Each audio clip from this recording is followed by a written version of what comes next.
This is Ryan Elliott for Boxing Social in association with Betfred. I'm in Liverpool. It's a pleasure. We're joined by actor, comedian, author Ricky Tomlinson. Ricky, thank you for joining me. How are you, sir? I'm on top of the world, thank you, young man. That's good. That's great to hear. Now, we are down here for the boxing. We've got the open workout. Had a big night in Liverpool on Saturday night. I've heard you're a big boxing fan, Ricky. Talk to me about that. How long you've been watching the sport for? I've been watching boxing for a long time. I wanted to box when I was at school. I went to college and I had a couple of bouts, and when they found out I was asthmatic, they stopped it. In them days, you weren't allowed to box, and most sports I wasn't allowed to go swimming because I was asthmatic. But thank goodness all that's changed. But I love boxing, and I love the Liverpool boxers. I've always followed Liverpool boxing. I was a big fan of David Price. Went to a few of David's fights, and I love the atmosphere. And I just think anyone that can walk through a crowd and up them steps and get into the ring has got the heart of a lion. You've got to have the heart of a lion to do that, you know. Ricky, you mentioned David Price there, and you've been to a few of his fights and followed his career. David did, of course, a couple hours ago announced that he'd be hanging up his gloves. He was calling an end to his professional boxing career. I was just wondering if you could reflect for me on some of those nights that you followed David and what a wonderful man and fighter he was as well. It's more important to me what sort of a man he was. He was a lovely, lovely man.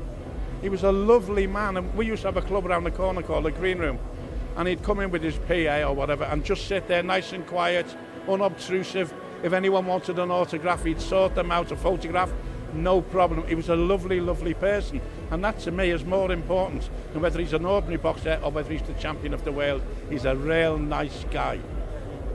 And of course, main event on Saturday night, Liam Smith and Anthony Fowler, a huge fight for Liverpool, a big fight for British boxing as well. Can you pick between them? Any idea what's going to happen on Saturday? No, I haven't got any idea, and I won't predict because I'm a jinx.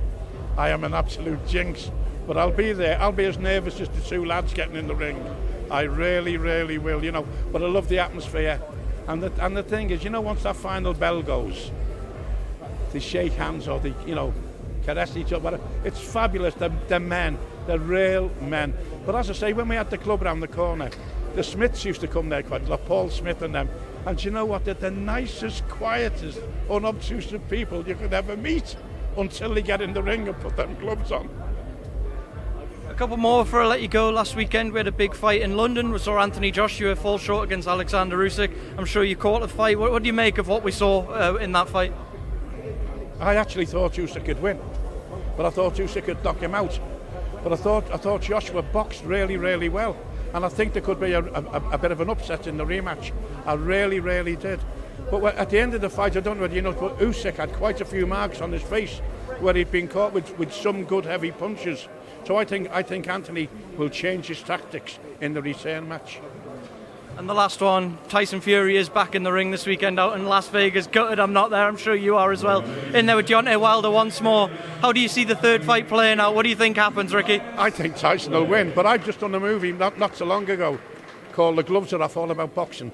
And we've done quite a bit of filming up in Ricky Hatton's gym, and Tyson was there. And a couple of his relations, I think Huey was there and some of the others. And you know what? Scott Quigg was there. They were all wonderful. They made us feel welcome. We didn't feel obtrusive or anything like that. And I wish them all the best in the world. I hope Tyson. I've actually wrote a rap song about it. It'll be out a couple of days before the fight. It's called Tyson Fury, King of the Ring. Watch out for it, for this new rapper from Liverpool.